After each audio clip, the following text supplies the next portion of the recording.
ஓம் சாந்தி. 29/5/2017. இன்றைய முரளியின் தலைப்பு, இனிமையான குழந்தைகளே, அமைதி உங்களுடைய கழுத்து மாலை. ஆத்மாவுடைய சுய தர்மம் அமைதி. அதனால் அமைதியை தேடி அங்கே இங்கன்னு அலைய வேண்டிய அவசியம் கிடையாது. நீங்கள் உங்களுடைய சுய தர்மத்தில் நிலைச்சிருங்க. நீங்கள் நீங்களாகவே இருந்தீங்கன்னா அமைதி இருக்கும். நீங்கள் உண்மையிலே யார்? ஆத்மா. ஸோ ஆத்மஸ்வரூபத்தில் நிலைச்சிருந்தீங்கன்னா, ஒளியாகவே நிலைச்சிருந்தீங்கன்னா அமைதியாக தான் இருப்பீங்க இல்லையா? பக்கத்தில் ஒளி இருக்கிற மாதிரி. ஸோ இதுதான் என்னுடைய ஸ்வரூபம், இந்த ஆத்மா. ஸோ அதை மறந்து தேகம் வந்துடக்கூடாது. அது மாதிரி ஒளியாகவே இருங்க, ஆட்டோமேட்டிக்காக அமைதி இருக்கும்.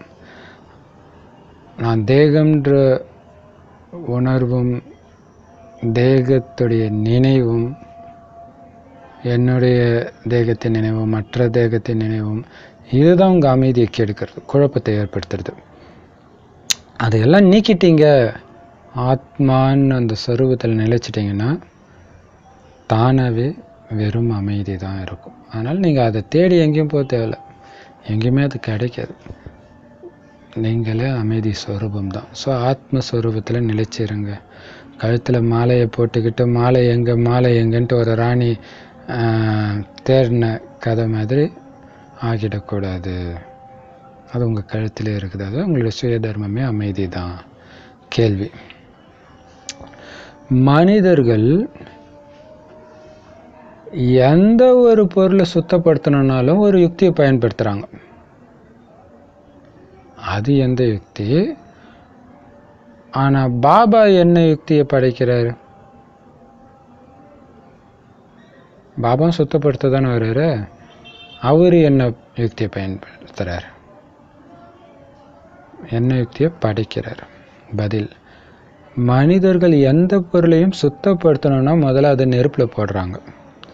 தங்கத்தை சுத்தப்படுத்தினாலும் இரும்பு எதாக இருந்தாலும் நெருப்பில் போட்டு உருக்கி சுத்தப்படுத்துகிறாங்க. அதேமாரி வேள்வி அமைக்கிறாங்க அப்படின்னா அது அங்கேயும் நெருப்பு தான் மூட்டுறாங்க இல்லையா? ஒரு வீட்டை தூய்மைப்படுத்தணுன்னா கணபதி ஹோமம் பண்ணுறாங்க. அப்போ அங்கேயும் யாகம் வளர்த்து நெருப்பு தான் வைக்கிறாங்க. அதே மாதிரி பாபா இங்கேயும் ருத்ர வேள்வியை அமைச்சிருக்கிறார். ஆனால் இது நெருப்புனால ஆன யாகம் கிடையாது, ஞானத்தினாலான யாகம், ஞான வேள்வி. இதில் எல்லாமே எரிஞ்சு போகணும்.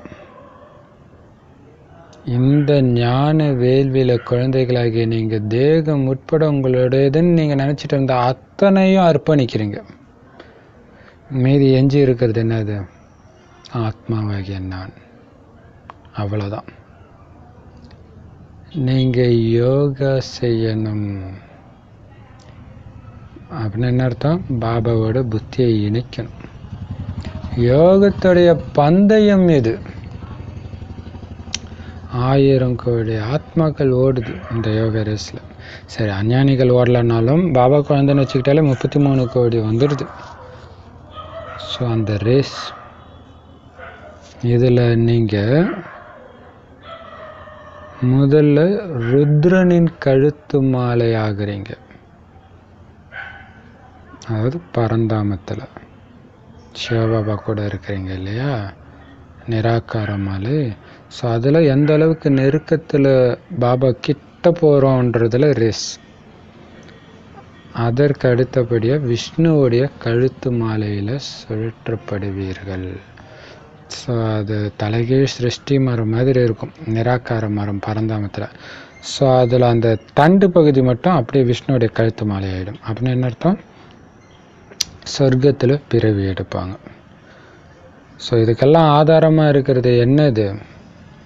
தூய்மை. அந்த தூய்மை எப்படி கிடைக்குது? எப்படி ஆகுது? ஆத்ம தூய்மை ஆகுது யோக தீயில் ஈடுபடுவதன் மூலமாக. இது ஞானத்தீ, நெருப்பு கிடையாது, ஸ்தூல நெருப்பு கிடையாது. ஸோ யோகத்தில் எந்த அளவுக்கு ஆத்மா மூழ்கி இருக்குதோ அந்த அளவுக்கு தூய்மையாகும். எந்த அளவுக்கு தூய்மையாகுதோ அந்த அளவுக்கு பாபாவுக்கு நெருக்கத்தில் வருவோம். ஸோ அந்த பந்தயத்தில் இருக்கிறீங்க. ஸோ மனிதர்கள் வளர்க்குற மாதிரி யாகத்திலேயோ அல்லது நெருப்புலேயோ போடலை. இங்கே யோகத்தீயில் போட்டு ஆத்மாவை தூய்மைப்படுத்துகிறீங்க. சிவபாபாவின் கழுத்து மாலை ஆகிறதுக்கும் விஷ்ணுவுடைய கழுத்து மாலை ஆகிறதுக்காகவும் இந்த பந்தயம் நடக்குது. பாடல் ஓம் நம சிவாய. ஓம் சாந்தி.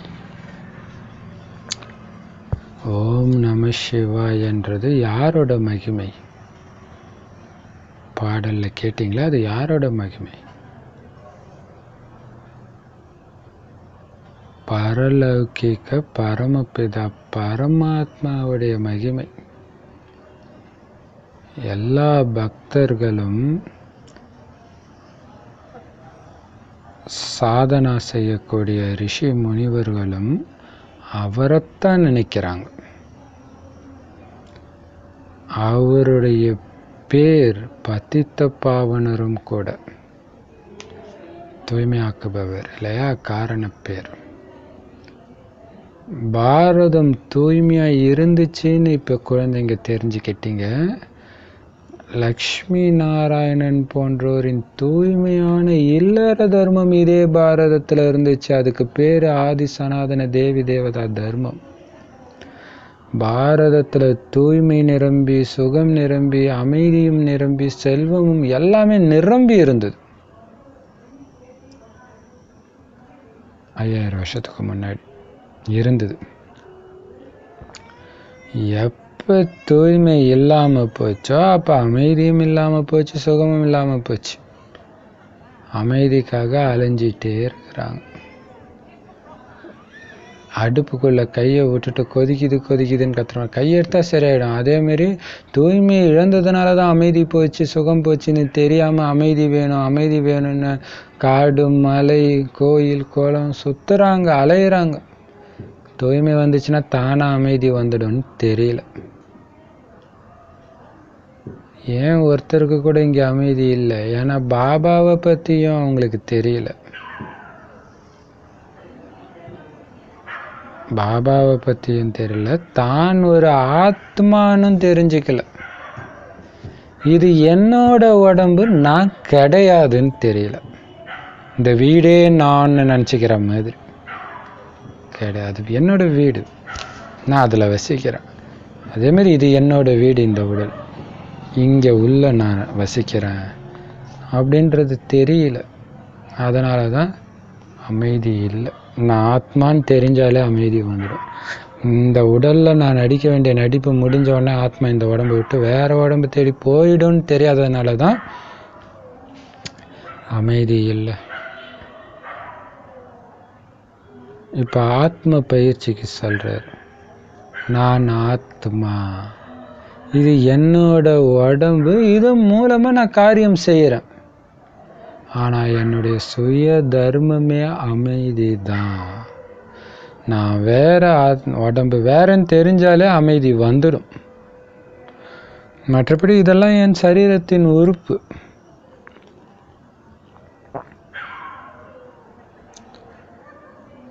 ஆத்மாக்களுடைய வீடு நிர்வாண தாமம். நாம எல்லாம் அந்த பரந்தாமத்துல வசிக்கக்கூடிய பரந்தாம வாசிகள்னு கூட ஆத்மாவுக்கு தெரியல. எல்லாத்தையும் மறந்துடுச்சு.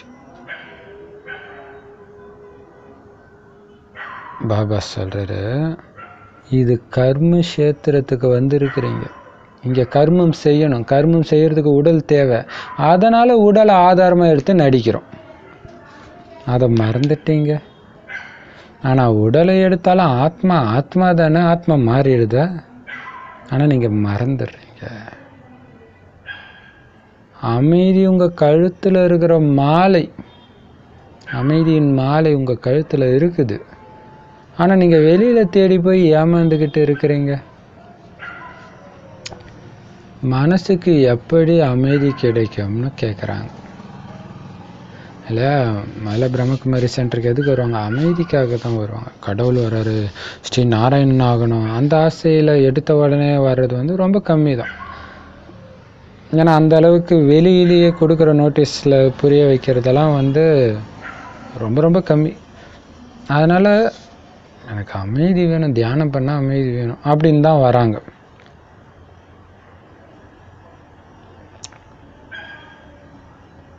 ஆனால் அந்த மனமே ஆத்மாவில் தான் இருக்குது, புத்தியும் அங்கே தான் இருக்குதுன்னு அவங்களுக்கு தெரியாது.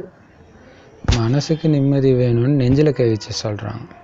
இப்போ மனசு எங்கே இருக்குதுன்னு தெரியல.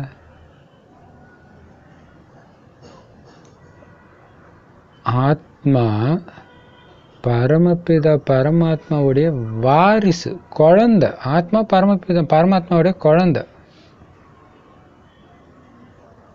அவர் அமைதியின் கடலாக இருக்கிறாரு, நாம் அவருடைய வாரிசாக இருக்கிறோம்னா நமக்கு மட்டும் எப்படி அமைதி இல்லாமல் போயிடும்? என் அப்பா அமைதி கடலாக இருக்காரு, ஆனால் நான் அவரோட வாரிசு, நான் அமைதி இல்லாமல் இருக்கலாமா? அதுக்கு தான் பாபா சொல்கிறார், நீங்கள் அமைதி தான் உங்கள் சுய தர்மம். கிடைக்கலையா என்கிட்ட வாங்க, அமைதி கடல் நான். என்னோட புத்தியை இணைங்க, அமைதியை அனுபவம் செய்வீங்க, ஆழ்ந்த அமைதியை அனுபவம் செய்வீங்க. பரந்தாமத்துக்கு வாங்க, துக்கதாமமான இந்த உலகத்தில் தேடாதீங்க அமைதியை, அது கிடைக்காது. இப்போ முழு உலகத்துலேயும் அசாந்தியே அசாந்தி, எல்லாருமே அமைதி வேணும் அமைதி வேணும்னு சொல்கிறாங்க. ஆனால் இந்த முழு உலகத்துக்கும் அதிபதி ஒருவரே, அவர்கிட்ட இல்லை கேட்கணும் அமைதியை. இங்கே மனிதர்கள் தங்களுக்குள்ள வழியை ஏற்படுத்தி அமைதியை உருவாக்கணும்னு இவங்க நினைக்கிற எல்லாமே என்ன ஆயிடுது? இன்னும் இன்னும் அசாந்தியத்தான் அதிகரிக்குது. அந்த ஒரு இறைவனுடைய மகிமையாத்தான் சிவாய நமகன்னு சொல்கிறாங்க. உயர்ந்ததிலும் உயர்ந்தவர் பகவான். சிவன் யாருன்னு கூட மனிதர்களுக்கு தெரியாது, எந்த மனிதனுக்கும் தெரியாது. நான் தீவிர சிவபக்தன் சொல்லலாம், நான் ஒரு கிரிவலம் விடாமல் திருவண்ணாமலை போகிறேன், பர்வதமலை போகிறேன், அதெல்லாம் பண்ணலாம். ஆனால் அவர் யார்? எந்த மனிதனுக்கும் தெரியல. சிவாய நமகன்றாங்க, நமஸ்கரிக்கிறாங்க, சிவனுக்கு நமஸ்காரம்ட்டு. ஆனால் ஏன் நமஸ்கரிக்கணும்? அப்படி என்ன பண்ணுறார்? அவருடைய தொழில் என்ன? யாருக்கும் தெரியாமலே பூஜை செய்கிறாங்க. இதில் ஒரு சிலர் தன்னையே சிவன் சிவோகம்னு சொல்லிக்கிறாங்க. பாபா சொல்றாரு, சிவன் ஒரே ஒரு அப்பா தானே, ஆளுக்கு ஒரு சிவன் ஆயிட்டா எத்தனை அப்பா? மனிதர்கள் தன்னை சிவன்னு சொல்லிக்கிறாங்க பாங்க, இது மிகப்பெரிய பாவம். இந்த மாதிரி சூக்ஷ்ம பாவம் யாருக்கும் தெரியல. இது ஒரு மிகப்பெரிய பாவம், தன்னை கடவுள்னு சொல்லிக்கிட்டது. ஏன்னா இயேசு கிறிஸ்துவ சிலுவையில் அரைஞ்சதுக்கு காரணமாக சிலுவையில் போட்ட மகாராஜா சொன்னது அவர் தன்னை கடவுள்னு சொல்லிக்கிட்டதுனால தான் பண்ணுறாங்கன்றார். அப்போ அது மனிதர்களால் ஏற்றுக்க முடியல. உண்மையிலே நாடகத்தின்படி அது மிகப்பெரிய பாவம். கடவுள் ஒருத்தர் தான், கடவுள் எங்கும் நிறைந்தவர்னு சொல்கிறது மிகப்பெரிய பாவம்ன்றாருன்னா தன்னையே கடவுள்ன்றது அது எவ்வளோ பெரிய பாவம். அப்போ நம்ம பாபா குழந்தைங்களுக்கு நிறைய, அதாவது ஒரு சில பாபா குழந்தைங்களுக்கு பார்த்தா ரொம்ப நல்லவங்களாக இருப்பாங்க. இந்த கலியுகத்துடைய கடைசி இதுலேயே இவ்வளோ நல்லவங்களாக இருக்கிறாங்க. இவங்க என்ன பாவம் செஞ்சாங்கன்னு இவங்களுக்கு இவ்வளோ வியாதி வருதுன்னு நம்ம ஆச்சரியப்படுவோம். ஏன்னா காது கொடுத்து கேட்க முடியாது. ஒரு 60 வயசை தாண்டுற மாத்தாஜிங்களெல்லாம் பார்த்தா அவங்களுக்கு வர்ற வியாதியெல்லாம் பார்த்தா அப்படியே பயமாக இருக்குது. இப்போ அவங்க என்ன தான் தப்பு பண்ணாங்க, இவ்வளோ பெரிய வியாதி வந்துருக்குது? அப்போ அநேகமாக இந்த தப்பு நம்ம பண்ணியிருப்போம் முந்தைய பிறவிகளில். ஏன்னா நமக்கு நான் கடவுள்னு சொல்லி இருக்கலாம் இல்லையா? பக்தியை நாம தானே ஆரம்பிக்கிறோம், உல்டாவான ஞானத்தை நாம தானே ஃபஸ்ட்டு கொடுத்தோம். ஸோ நானே கடவுள்ன்ற ஞானத்தையும் நாம தான் சொல்லியிருப்போம். ஸோ அதோடைய விளைவாக கூட இப்போ அனுபவிக்கிற உடல் சம்மந்தப்பட்ட பிரச்சனைகள் இருக்கலாம்னு நினைக்கிறேன். சிவனுக்கு மட்டும்தான் பதித்த பாவனர்னு சொல்ல முடியும். மற்றபடி கண்ணுக்கு தெரிந்த பிரம்மா, விஷ்ணு, சங்கர் அல்லது வேற எந்த மனுஷனுக்குமே இல்லையா, பிரம்மா, விஷ்ணு, சங்கர் கூட சூக்ஷ்மவாதனவாசிகள். இந்த பூலோகத்தில் இருக்கிற கண்ணுக்கு தெரிந்த மனிதர்களாகட்டும் அல்லது சூக்ஷ்ம தேவதைகளாகட்டும், யாருமே பதித்த பாவனர் சொல்ல முடியாது. சக்தி யாருக்குமே கிடையாது. இறைவனை நினைத்தால் மட்டும்தான் தூய்மையாக முடியும். எல்லோரையும் தூய்மைப்படுத்தி தூய்மையான உலகத்துக்கு அழைச்சிட்டு போறார், சத்கதி கொடுக்கிறார். அந்த வள்ளல் ஒரு சிவபாபா தான். ஒரு மனிதன் இன்னொரு மனுஷனை பரிசுத்தமாக்கவே முடியாது. அதுதான் பெரிய விஷயம் இல்லையா. பைபிளில் பார்த்தீங்கன்னா பரிசுத்தமாக்குறதுக்காக தான் இந்த ஞான ஸ்நானம்ன்றதையே ஒருத்தர் பண்ணுவார், இயேசுக்கு முன்னாடியே பண்ணுவார். ஸோ அது ஒரு பழக்கமாக இருந்திருக்கு. அது இந்து மதத்துலேருந்து போன பழக்கமாக தான் இருக்கும். ஏன்னா அதுக்கு முன்னாடி இருந்து பழைய ஏற்பாட்டெல்லாம் பார்த்திங்கன்னா இந்து மதத்தின் மூலமாக அது உருவானதுன்றது நல்லாவே தெரியும். அந்த கோயிலில் இருக்கிறது, இந்த மணியோசை, கற்பூரம் கொளுத்துறது எல்லாமே இருக்கும்.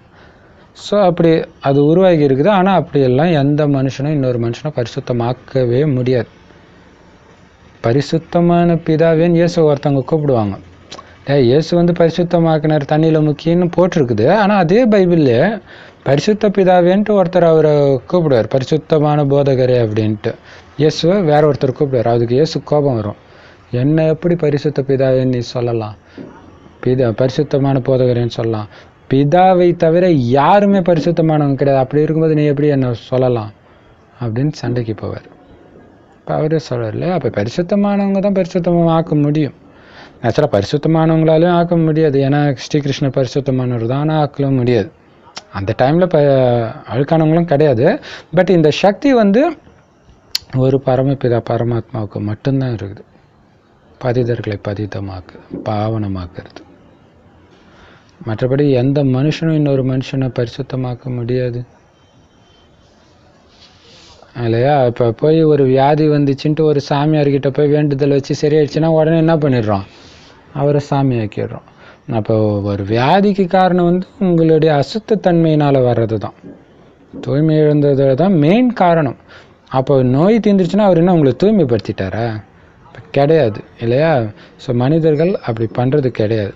ஆனால் இவங்களுடைய பாவனையின் பலனாக கடவுள் பண்ணுறார். ஆனால் அதை மனிதர்கள் பண்ணுறதாக இவங்க நினச்சிக்கிறாங்க. முழு உலகத்திலையும் இப்போ கேள்வி இருக்குது, மனுஷனை பரிசுத்தமாக்க முடியுமா? மனுஷனுடைய பாவத்தை மன்னிக்க முடியுமா? இல்லையா. பாபா சொல்றார், அப்படியெல்லாம் முடியாது. சத்யுகம் எப்போ இருந்துச்சோ அப்போ பாரதம் தூய்மையாக இருந்துச்சு. இப்போ அது பதித்தமாயிடுச்சு. ஸோ நடுவில் வர்ற மற்ற மதத்தை சார்ந்தவங்களோ அல்லது தேவதா தர்மத்தை சார்ந்தவங்களோ தூய்மை ஆக்க முடியும்னா இப்போ தூய்மை இழந்து இருக்காது பாரதம் அல்லது ஒட்டுமொத்த உலகமுமே. அப்போ இதுலேருந்து என்ன தெரியுது, தூய்மை இழந்துடுச்சு. தூய்மையாக்க மனுஷனால் முடியாது. சத்தியுகத்தில் தான் தூய்மையாக இருந்தாங்க. ஏன்? முந்தைய கல்பத்தில் சங்கமயுகத்தில் இறைவன் வந்து தூய்மை ஆக்குனதுனால. அதனால் யார் முழு சிருஷ்டியையும் தூய்மையாக மாற்றினாரோ அவரை நினைக்கணும். இந்த முழு சிருஷ்டியை தூய்மையாக மாற்றுறது தான் இறைவனுடைய தொழில்.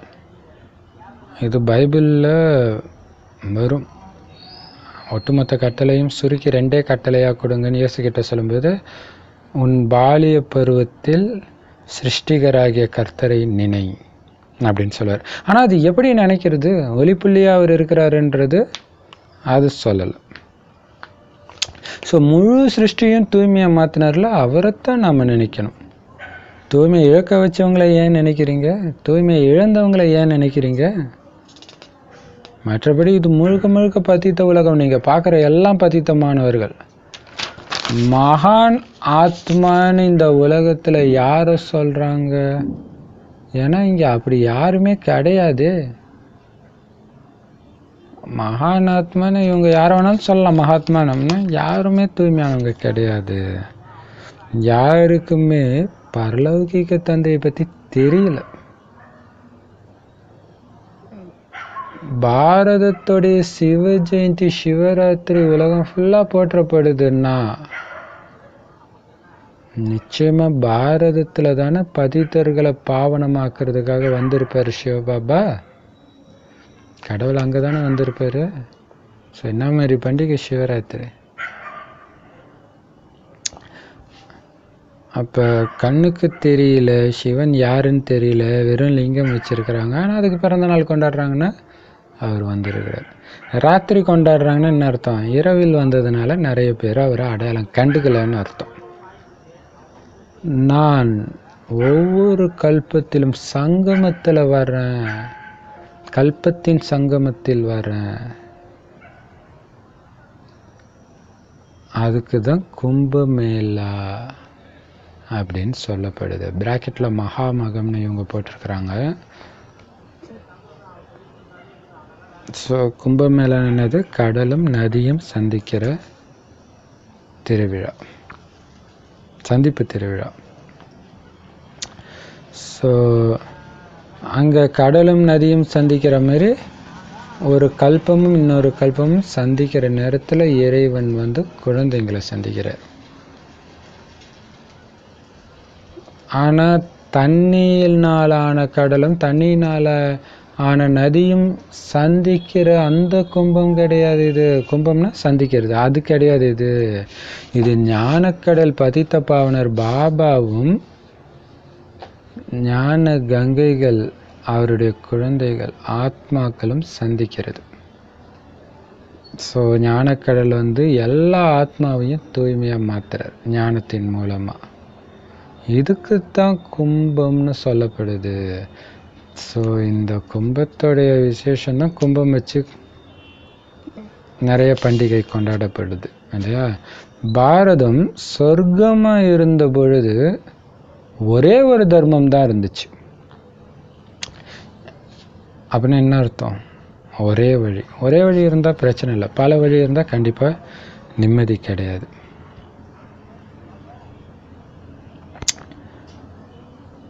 சத்தியுகத்தில் சூரிய வம்சத்துடைய ராஜ்யம் இருந்தது.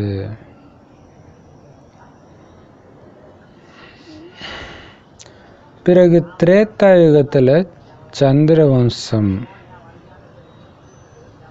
ராமர் ராஜா ராமர் பிரஜா அப்படின்னு இதோடைய மகிமையும் இருக்குது.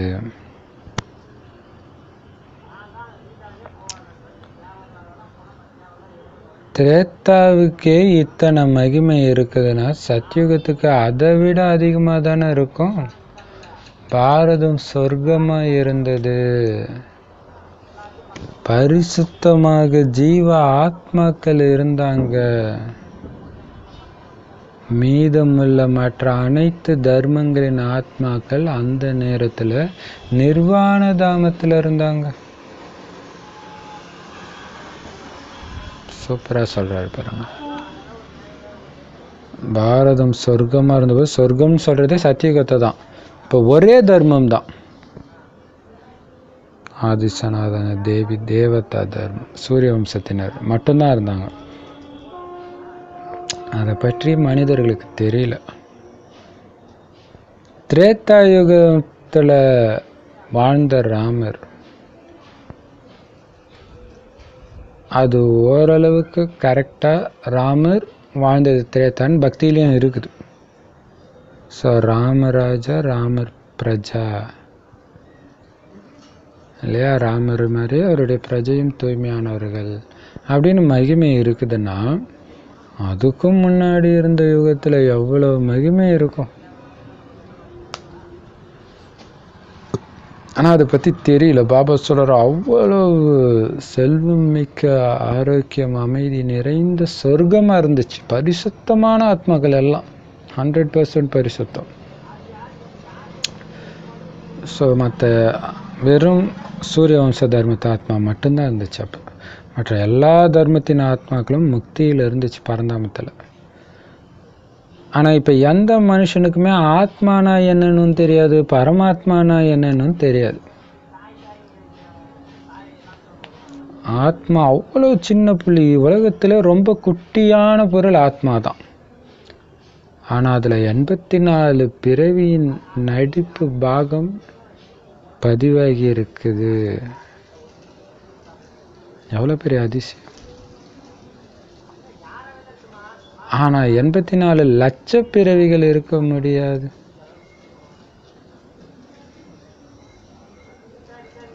எண்பத்தி 4 லட்சம் பிறவிகளில் கல்ப கல்பமாக சுழன்று கொண்டே இருக்கணுங்கிறது நடக்காது.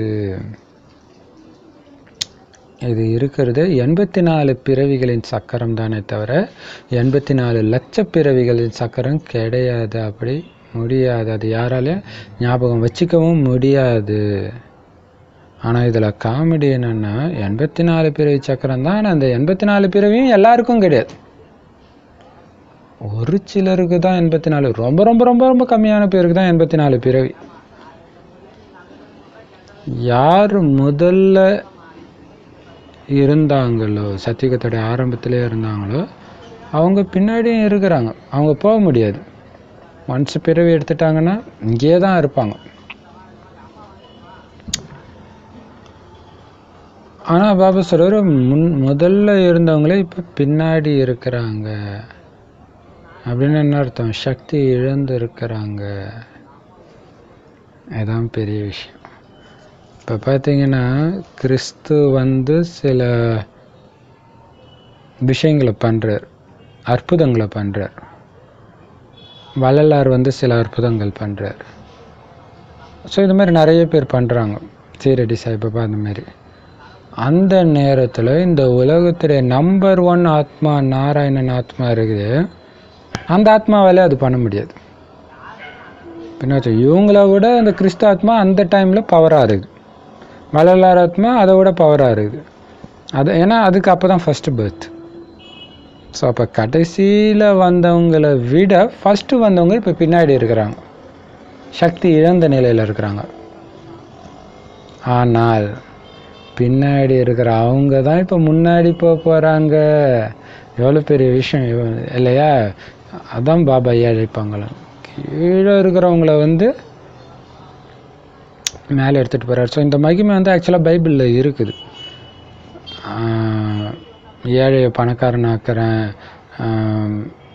காஞ்சி போன மரத்தை பசுமையாக்குறேன். ஸோ அந்த மாதிரிலாம் இருக்கும்.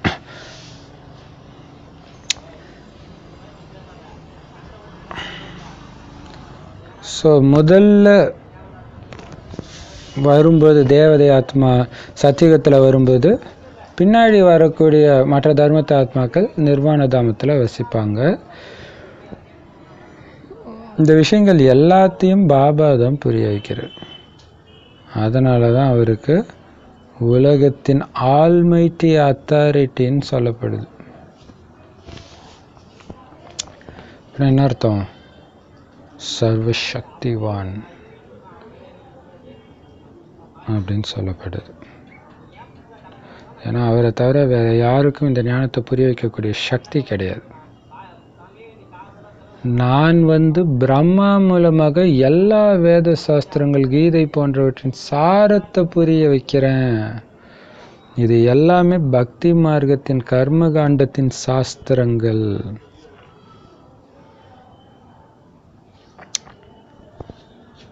நான் எப்படி வேள்வியை படைத்தேன்ற விஷயங்கள் எந்த சாஸ்திரங்களும் கிடையாது. இதோடைய பேரு ராஜஸ்வ அஸ்வமேதர் ருத்ர ஞான வேள்வியாகும். ருத்ரன் சிவன். இந்த வேள்வியில எல்லோருமே அர்ப்பணமாகணும். தேகம் உட்பட எந்தெந்த உறவினர், நண்பர் போன்றோர் எல்லாம் இருக்கிறாங்களோ அவங்க அனைவரையும் மறந்துடுங்க.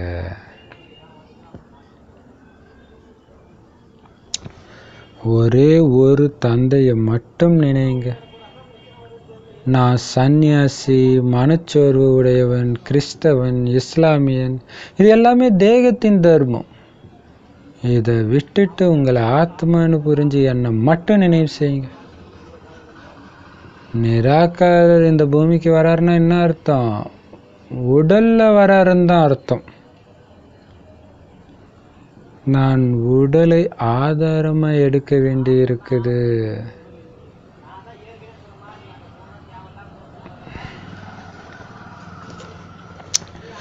பாருங்க, பிரம்மா உடலுக்கு அவர் என்ன சொல்றார்? உடல்ல எல்லா வேத சாஸ்திரங்களின் சாரம் இப்போ ஒரு மரத்துடைய சாரம் விதை, அந்த விதையிலிருந்து விஸ்தாரம் தான் மரம். விஸ்தாரம்னா விரிவு, சாரம்னா சுருக்கமாக இருக்கிறது. ஒவ்வொரு விதைக்குள்ளேயும் ஒரு முழு மரம் இருக்குது. ஸோ அந்த விதையை தெரிந்து கொள்வதன் மூலம் முழு மரத்தையும் தெரிஞ்சுக்கிறோம். இது மனித சிருஷ்டி மரத்தை சொல்கிறார். அதே மாதிரி இந்த விதையாகிய இறைவனுடைய வாய் வழியாக வர ஞானம் இருக்குது பாருங்க, இதிலிருந்து தான் அனைத்து வேத சாஸ்திரங்களும் பிற்காலத்தில் வெளிப்பட ஆரம்பிக்குது. ஸோ அதனால் இது சாரம், இறைவன் கொடுக்கறது சாரம், பக்தி மார்க்கத்தின் சாஸ்திரங்கள் விஸ்தாரம். அந்த அர்த்தத்தில் தான் சொல்கிறார், அனைத்து வேதங்களும் எந்த சாரத்திலிருந்து உருவாச்சோ அந்த சாரத்தை நான் புரிய வைக்கிறேன். மற்ற அனைத்துமே பக்தி மார்க்கத்துடைய சாஸ்திரங்கள், அதை ஞானம்னு சொல்ல முடியாது. ஏன்னா இறைவன் எப்படி இந்த ருத்ரஞான யஜ்யத்தை படைக்கிறாருன்ற விஷயமே எந்த சாஸ்திரத்திலையும் கிடையாது. ஆனால் வேதத்தில் ராஜஸ்வ அஸ்வமேதர் ருத்ரஞான வேள்வின்னு இருக்குது. ஆனால் அப்படின்னா என்ன, யார் படைக்கிறா அது தெரியாது. அதில் என்னன்னு கேட்டிங்கன்னா, அஸ்வமேதன்றது ஒரு உடல் எனும் குதிரைன்னு கூட விளக்கம் போட்டிருக்கிறாங்க. ஒருவேளை பிரம்மகுமாரிகள் ஞானத்தை எடுத்த பிறகு அப்படி போட்டாங்களா என்னன்னு தெரில. ஆனால் நான் இது பாபா குழந்தை ஆகிறதுக்கு முன்னாடி உபநிடதங்கள் அதில் அது இருக்குது அந்த வேர்டு. ஆனால் அது எப்படி நடக்குது, எப்படி அந்த யஜ்யத்தை இறைவன் படைக்கிறார், எங்கே படைக்கிறாரு, எதுவுமே யாருக்கும் தெரியாது. ருத்ரன்றது உண்மையிலே சிவன். அவர் படைக்கிற இந்த ருத்ர ஞான வேள்வியில் எல்லாத்தையும் அர்ப்பணம் பண்ணிடணும். நாம் உங்களுடைய முழு தேகமும், தேக உணர்வு, தேக உறவுகள், எல்லா உறவினர், நண்பர் எல்லாத்தையும் மறந்து ஒரு சிவபாபா மட்டுமே நினைவு செஞ்சுட்டு இருக்கணும். இதுதான் பாபா சொல்கிறார். இது மட்டும் இருந்தால் என்ன ஆகும்? சதா ஆனந்தமாக இருப்பீங்க. உங்களை சன்னியாசின்னு புரிஞ்சுக்கிறதோ, கிறிஸ்தவன்னு புரிஞ்சுக்கிறதோ, நான் மனச்சோர் உடையவன், அழகானவன், இந்த மாதிரி இது எல்லாமே என்னது? தேகத்தின் தர்மம், தேகத்தின் உணர்வு. இதெல்லாம் விட்டுட்டு எல்லாத்துலேருந்தும் விடுபட்ட ஆத்மான்னு உங்களை புரிஞ்சிட்டு என்ன நினைவு செய்யுங்க. ஆத்மாவின் தந்தையாக பரமாத்மாவை நினைவு செய்யுங்க. இல்லையா? இந்த சங்கமேகத்தில் ஒரு வினாடி கூட சிவபாபா ரெஸ்ட் எடுக்கிறது இல்லையா? எப்படி அவரால் முடியுது? அவருக்கு தேகம் இல்லை. அப்போ என்ன அர்த்தம்? சோர்வுன்றதெல்லாம் அவருக்கு வராதுன்னு அர்த்தம். சதா ஆனந்தமாக குஷியாக சேவை செய்கிறாருன்னு அர்த்தம். இப்போ ஆத்ம உணர்வில் இருந்தால் நம்மளாலே முடியும். அதனால தான் பாபா சொல்கிறாரு, தூக்கத்தை வெல்ல முடியும். ஃபுல் ஆத்ம உணர்வுலையும் பாபாவுடைய நினைவுலையும் ஞானத்தை சிந்தனை செஞ்சு அதீந்திர சுகத்திலையும் மூழ்கி இருந்தால் கண்டிப்பாக முடியுன்றார். ஸோ அந்த தேக நினைவு தான் சோர்வை உருவாக்குது, தேக உணர்வு. அதனால் அதை விட்டுட்டு ஆத்ம உணர்வில் நிலைச்சு என்ன நினைவு செய்யுங்க. அப்போ கடவுளை யாருமே பார்க்க முடியாது, காரணம் அவருக்கு உடல் இல்லை. ஆனால் அவர் வராருன்னா ஒரு உடலில் தானே வருவார். ஸோ இந்த பிரம்மாவுடைய உடலை எடுத்து அந்த பிரம்மா உடல் மூலமாக புது உலகத்தை படைக்கிறார். சொல்கிறாரு, பழைய உலகத்துடைய அழிவு உங்கள் எதிரிலேயே நின்றுட்டு இருக்குது. அது ஏன் சொல்கிறாரு? பழைய உலகம் அழிஞ்சாதான் புது உலகம் உருவாகிட்டே இருக்குது. புது உலகத்துக்கு தேவையான அத்தனை ஆத்மாவும் வந்த உடனே பழைய உலகத்தின் அழிவு ஆரம்பமாயிடும். பிரஜாபிதா பிரம்மா மூலமாக ஸ்தாபனைன்னு வேதத்தில் பாடப்பட்டிருக்குது. சூக்ஷ்ம வதனம் ஃபரிஸ்தாக்களின் உலகம். அங்கே எலும்பு சதை அதெல்லாம் அங்கே இருக்காது. எலும்பு சதை கொண்ட உடல் இருக்காது. ஒளி உடல் தான் இருக்கும் ஃபரிஸ்தாக்களுக்கு. சூக்ஷ்ம தேவதைகள் வாழும் சூக்ஷ்ம வதனம் அது. ஆனால் புது உலக ஸ்தாபனை எங்கே நடக்குது? இந்த ஸ்தூல வதனத்தில் கண்ணுக்கு தெரிந்த எலும்பு தோல்னால் ஆன உடல் கொண்ட இந்த பூலோகத்தில் தான் நடக்குது புது உலக ஸ்தாபனை. பிரம்மா வாய் வழியாக சிவபாபா ஞானத்தை கொடுத்து ஸ்தாபனை பண்ணுறார். சூக்ஷ்ம உலகத்தில் இருக்கிற ஃபரிஸ்தாக்களுக்கு சூக்ஷ்ம உடல் இருக்கும். வெள்ளை வெள்ளர்னு பேய் மாதிரி இருக்கும். பாபா சூப்பராக சொல்கிறார் இல்லையா? அது எப்படி இருக்குமா? வெள்ளை வெள்ளர்னு பேய் மாதிரி இருக்குன்ற.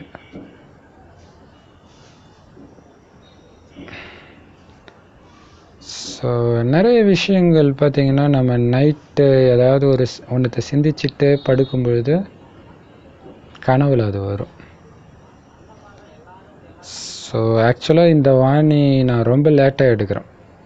நிறைய பேர் வந்து அது ஏன் போடலை, ஸோ வெளியே போக வேண்டியதாக இருந்ததுனால அந்த நேரம் செல்ஃபோன்லேயே சார்ஜும் இல்லாததுனால என்னால் எடுக்க முடியல.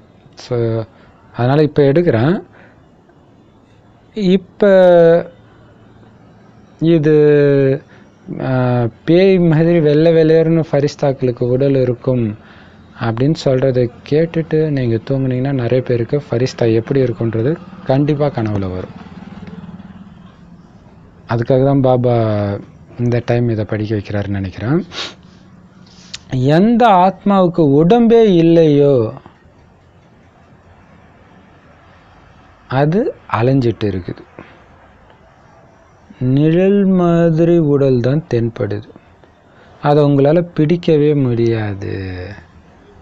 குழந்தைங்க நினைத்தால் நினைவின் மூலமாக உங்களுடைய விகர்மங்கள் அழிந்து போகும்னு பாபா சொல்கிறார். நிறைய போயிடுச்சு, கொஞ்சம்தான் இருக்குதுன்னு பாடப்பட்டிருக்கு. இப்போ மீண்டும் கொஞ்ச நேரம்தான் இருக்குது. எவ்வளவு முடியுமோ அவ்வளவு தந்தையை நினைத்தீங்கன்னா கடைசி நேரத்தில் அவருடைய நினைவு இருக்கும். கீதையில் 1-2 வார்த்தைகள் மட்டும் சரியாக எழுதியிருக்கிறாங்க. அப்புறம் என்ன அர்த்தம்? மாவில் உப்பு போடுற மாதிரி, மாவுன்னா ஒரு பக்கெட் மாவுக்கு கொஞ்சம் உப்பு போடுவாங்க. ஸோ அந்த மாதிரி கொஞ்சம் உண்மை இருக்குது, சில வார்த்தை தான் உண்மையாக இருக்குது. அதுதான் பெரிய விஷயம். அப்போ பார்த்தீங்கன்னா அந்த ஒரு சில விஷயங்களை கண்டுபிடித்து அதுக்கும் ஞானத்துக்கும் உள்ள தொடர்பு வச்சு வீடியோ போட்டு பக்தி மார்க்கத்தை சார்ந்தவங்களுக்கு பாபா ஞானத்தை புரிய வச்சு இங்கே தான் கடவுள் வராருன்றது புரிய வைக்கிறதுக்காக அந்த மாதிரி வீடியோ போடுறோம். ஆனால் ஒரு சகோதர ஆத்மா வந்து மனம் ஒரு கோயில், ஊனுடம்பு ஆலயம், இதுக்கு விளக்கம் சொல்லுங்கன்றாங்க. அது ஆக்சுவலாக எந்த வேதத்தில், அது வேதமே கிடையாது, தமிழில் ஏதோ ஒரு புஸ்தகத்தில் வந்தது அது. ஸோ அது அப்படி தப்பாக புரிஞ்சுக்கிறாங்க. ஸோ அதில் இருக்கிற எல்லாமே உண்மைன்னு சொல்லலை, உண்மையை எடுத்து சொல்கிறோம், அவ்வளோதான். அதில் இருக்கிற உண்மை தேடி கண்டுபிடிச்சி சொல்கிறோம். அதனால் பொய்யை எடுத்து இதுக்கு ஒரு விளக்கம் கொடுங்கன்னா எப்படி கொடுக்க முடியும் இல்லையா? பார்த்தீங்கன்னா கோயில்னாலும் ஆலயம்னாலும் ஒன்று தான். இப்போ ரெண்டுமே அப்படி சொல்லி அதுக்கு ஒரு விளக்கம் கண்டுபிடிச்சி அதை ஏதாவது வார்த்தை ஜாலம் பண்ணி ஏதாவது தமிழாசிரியர்கள் வேணால் பேசலாம், நம்மளால் எப்படி பேச முடியும் இல்லையா? அதனால் பாபா சொல்கிறாரு, மாவில் உப்பு போடுற அளவுக்கு தான் உண்மை இருக்குது. முதல்ல பகவான் நிராகாரர்னு தெரிய வருது. நிராகாரர் பகவான் எப்படி பேசுவார்? வாய் இல்லாமல். அதனால் ஒரு சாதாரண உடலில் வந்து ராஜயோகத்தை அவர் வாய் மூலமாக கற்பிக்கிறார். அதோடைய சாரமாக என்னத்தை கற்பிக்கிறார்? குழந்தைகளே என்ன நினைங்க, ஒரு தர்மத்தை உருவாக்கி மற்ற அனைத்து தர்மங்களையும் அழிக்கிறதுக்காகத்தான் நான் வரேன். இப்போ பல தர்மங்கள் இருக்குது. இன்னையிலேருந்து 5000 வருஷத்துக்கு முன்னாடி ஒரே ஒரு ஆதி சனாதன தேவி தேவதா தர்மம் தான் இருந்துச்சு. அதை மீண்டும் உருவாக்க நான் வரேன்.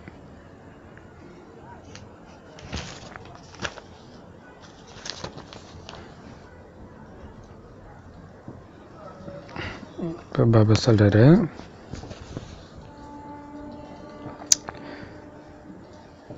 சூக்ஷ்மவதனத்தில் வந்து வெள்ளை வெளியேறின உடலோட ஃபரிஸ்தாக்கள் இருப்பாங்கன்றார். பேய் மாதிரி இருக்கும்ன்றார். சரி, ஆத்மா, உடலற்ற ஆத்மா வந்து அலைஞ்சிக்கிட்டே இருக்கும். நிழல் மாதிரி உடல் தானே தென்படுது, ஆனால் அதை யாரும் பிடிக்க முடியாதுன்றார். ஸோ அதுதான்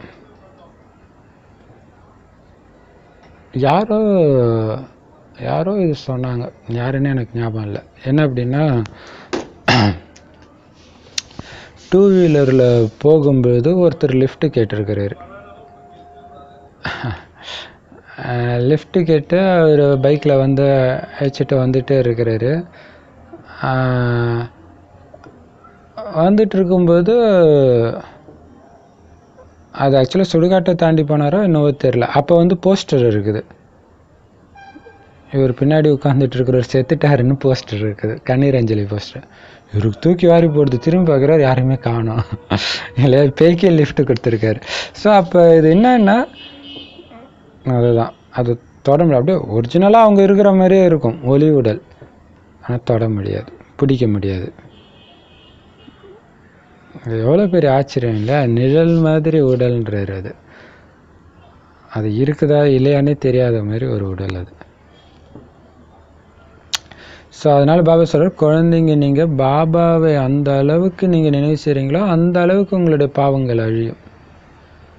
ஏன்னா நிறைய டைம் போயிடுச்சு, இன்னும் கொஞ்ச நேரம்தான் இருக்குது. அதனால எவ்வளோ முடியுமோ அந்த அளவுக்கு நினைவு செய்யுங்க. இல்லையா, நேற்று வானிலை சொல்லியிருந்தார் இல்லையா, எந்த அளவுக்கு நினைவு செய்கிறீங்களோ அந்த அளவுக்கு கடைசி நேரத்தில் பாபாவுடைய நினைவு இருந்துச்சுன்னா அதற்கேற்ற கதி உங்களுக்கு கிடைக்கும். அதனால் ஒவ்வொரு வினாடியும் இது என்னுடைய கடைசி நொடின்ற ஞாபகத்தை எடுத்துகிட்டு வாங்க. கீதையில் என்னை நினைவு செய்யுங்க, மாமேக்கம் யாத் கரோ, அது இருக்குது. ஸோ அது மாதிரி ஏதோ ஒரு சில இடத்துல வந்து உண்மை இருக்குது, மாவில் உப்பு போடுற அளவுக்கு இருக்குது, அவ்வளோதான்.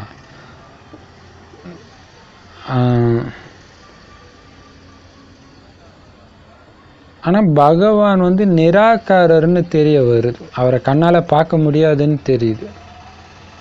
இப்போ கண்ணுக்கு தெரியாத ஒருத்தர் பேசணும்னா கண்டிப்பாக ஒரு உடல் தேவை தானே. அதனால் பிரம்மா உடலை எடுத்து குழந்தை என்னை நினை அப்படின்னு ராஜயோகத்தை கற்பிக்கிறார்.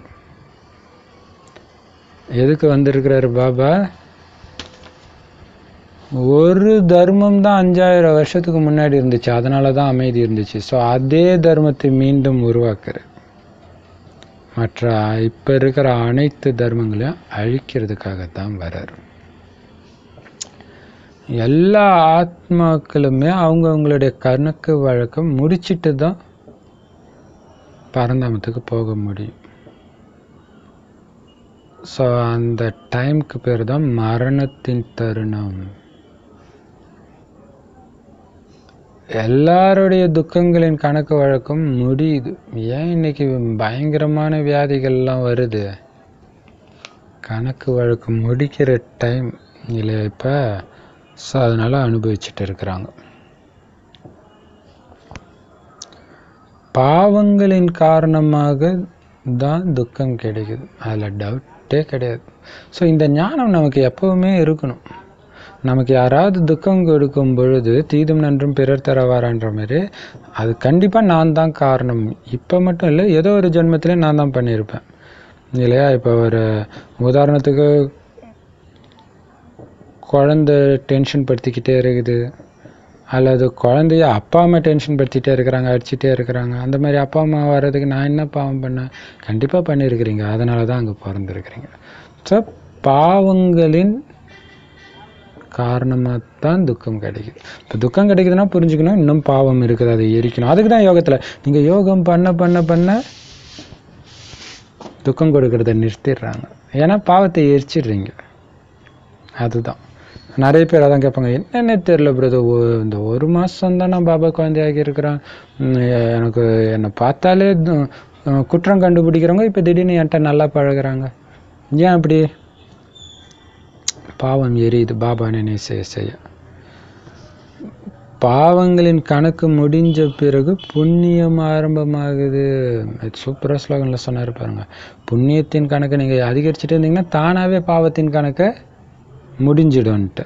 ஸோ இங்கே சொல்கிறாரு, ஸோ பாபா நினைவு செய்ய என்ன ஆயிடுது, ஃபஸ்ட்டு பாவங்களின் கணக்கு எரியுது, எரிஞ்சோடனே புண்ணிய கணக்கு ஆரம்பமாயிடுது. அதனால தான் பாபா சொல்கிறார், பாபா குழந்தை ஆன பிறகு பாவம் செய்யாதீங்க, சேர்த்து வச்ச புண்ணியமும் ஓடி போயிடும் அப்படின்னு சொல்கிறார். ஏதாவது ஒரு பொருளை சுத்தமாக்கணும்னா நெருப்பில் போட்டு எரிக்கிறாங்க. யாகம் வளர்க்கும் பொழுதும் அதை நெருப்பை யாகத்திலும் நெருப்பை எரிய வைக்கிறாங்க. ஆனால் இது ஸ்தூலமான யாகம், வேள்வி கிடையாது, ருத்ர ஞான யாகம் இல்லையா. பக்தி மார்க்கத்துடைய பல வார்த்தைகளுக்கு முன்னாடி ஞானன்ற வார்த்தையை போட்டால் உண்மை தெரிஞ்சிடும். கங்கையில் குளிச்சா பாவம் போகும், ஞான கங்கையில் குளிச்சா பாவம் போகும் இல்லையா, ஞானம். அதேமாரி இது ஞான யாகம், ஸ்தூலமான யாகம் கிடையாது. ஆத்மாவை சுத்தப்படுத்தணும் அப்படின்னா ஞான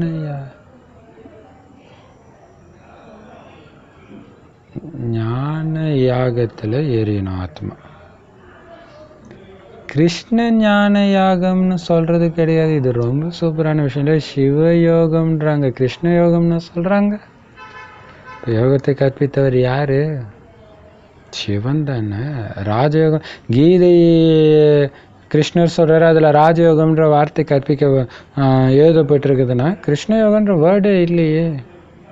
இப்போ அதில் பிழை இருக்குது, சொன்னவர் பேரை மாற்றிட்டாங்க. ஏன்னா கிருஷ்ணர் எந்த வேள்வியும் படைக்கல. அவர் காலத்தில் யாரும் யாகமே வளர்க்க மாட்டாங்க, அவருக்கு ஞானமும் தெரியாது. கிருஷ்ணர் இளவரசனாக இருந்தார். எப்போவுமே ஆபத்து நடக்கும்போது அதை தடுத்து நிறுத்துறதுக்கு தான் வேள்வி படைப்பாங்க. பாருங்க, மழையே பெய்யல, வெயில் கொளுத்துது, மழை வேணும்ன்ட்டு யாகம் வளர்த்தாங்க, என்னென்னமோ பண்ணாங்க. ஏன்னா இப்போ எல்லா பக்கமும் ஆபத்து இருக்குது. ஆனால் ஸ்ரீகிருஷ்ணர் இருந்த காலத்தில் எந்த ஆபத்துமே கிடையாது. அவர் எதுக்கு யாகம் வளர்க்கணும்? அது ஞான யாகமாக இருந்தாலும் சரி, நெருப்புனால் ஆன யாகமாக இருந்தாலும் சரி, ஏன் வளர்க்கணும்? இன்னைக்கு பாருங்க, ஆபத்து நாலாபுரமும் வர்றதுனால மனிதர்கள் நிறைய யாகம் வளர்க்குறாங்க. ருத்ர யாகம்னு வேற படைக்கிறாங்க. ஆனாலும் நெருப்பு யாகத்தை தான் வளர்க்குறாங்க. ருத்ர ஞான யாகத்தை ஒன்றும் யாரும் படைக்கிறது கிடையாது. ஏன்னா ருத்ர ஞான வேள்வியை ருத்ரனாகிய சிவபாபாவே வந்து படைக்கிறார். இந்த ருத்ர ஞான யஜ்யத்தில் எல்லாமே முடிஞ்சு போயிடும் இல்லையா. அதுதான் சிவன் நெற்றிக்கண்ணை திறந்தால் உலகம் அழியன்றது என்ன அர்த்தம்? ஞானக்கு ஞான வேலையை படைக்கிறார், எல்லாமே முடிஞ்சு போயிடும். இந்த ஞானத்தை கொடுத்து உண்மை தெரிஞ்சுக்கிட்டாலே போச்சு. பாபா வந்திருக்கிறாரு, வேள்வியும் படைச்சி இருக்கிறாரு. ஸோ மீண்டும் அது நடக்குது இல்லை. ஒவ்வொரு கல்பத்திலையும் வர்றாரு, வேள்வி படைக்கிறார். அதே மாதிரி இப்பயும் வந்திருக்கிறாரு, இப்பயும் வேள்வி படிச்சிருக்கிறாரு. இப்போ வேள்வி படிச்சிட்டாருன்னா கண்டிப்பாக பழைய உலகம் அழிஞ்சு புது உலகம், புது ராஜ்யம் உருவாகிடும். எல்லாருமே தூய்மையாகிடுவாங்க. உடனடியாலாம் எல்லாரும் தூய்மையாக மாட்டாங்க. அதனால் பாபா சொல்கிறாரு, கடைசி வரை ஒரு வினாடியை கூட வீணாக்காமல் அலட்சியப்படுத்தாமல் யோகா செஞ்சுக்கிட்டே இருங்க. இது யோகத்தின் ரேஸ். பாபாவை எந்த அளவுக்கு அதிகமாக நினைக்கிறீங்களோ அந்த அளவுக்கு ஓட்டம் பிடிச்சு ருத்ரனுடைய கழுத்தில் மாலையாகிறீங்க நிறையா. சிவபாபா கழுத்தில் போய் நீங்கள் சுற்றிக்கிட்டு இருக்கணும். ஸோ அதுக்கு தான் ரேஸ். சிவபாபா எங்கே இருக்கார்? பரந்தாமத்தில் இருக்கார். இங்கேருந்து ஓடி போய் அப்பான்னு போய் அவர் தோலை சுற்றி கட்டி பிடிக்கிறது தான் இங்கே ரேஸ். ஸோ அப்போ என்னது, ஒரு பாபாவை தவிர வேறு எந்த நினைவும் இல்லாமல் இருந்தால் தான் அது சாத்தியம். எவ்வளவுக்கு எவ்வளோ அதிகமாக நினைக்கிறீங்களோ அந்த அளவுக்கு ஓட்டம் பிடிச்சு அவர் கழுத்தில் மாலை ஆவீங்கன்றார். அதாவது அவர் நெருக்கத்தில் வருவீங்க. ஸோ தூய்மையாகணும். தூய்மையானா தானே போக முடியும். அவ்வளோ சீக்கிரம் தூய்மை ஆகிட முடியாது. எல்லாம் உடனடியாலாம் ஆகிட முடியாது, நேரம் எடுக்கும். அதனால் கடைசி வரை யோகா செஞ்சுக்கிட்டே இருங்க. உங்கள் பேர், ஊர் எல்லாமே மறந்து போயிடணும். அந்த மாதிரி ஆகுங்க. ஒரு பாபாவையும் பாபா ஞானத்தையும் தவிர உங்கள் புத்தியில் எதுவுமே இருக்கக்கூடாது. முதல்ல சிவன் கழுத்து மாலை ஆவீங்க, பிறகு விஷ்ணுவுடைய கழுத்து மாலை ஆவீங்க. முதல்ல பாபா எல்லோரையும் அவருடைய வீட்டுக்குத்தான் அழைச்சிட்டு போவார், பரந்தாமத்துக்கு. அதுக்கப்புறம் தான் சத்தியுகத்துக்கு அனுப்பி வைப்பார்.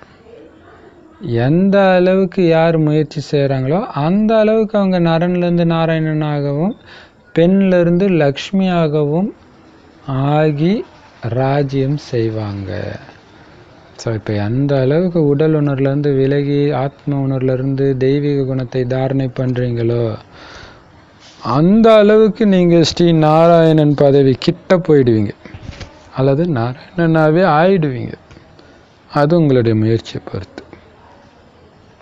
அப்படின்னா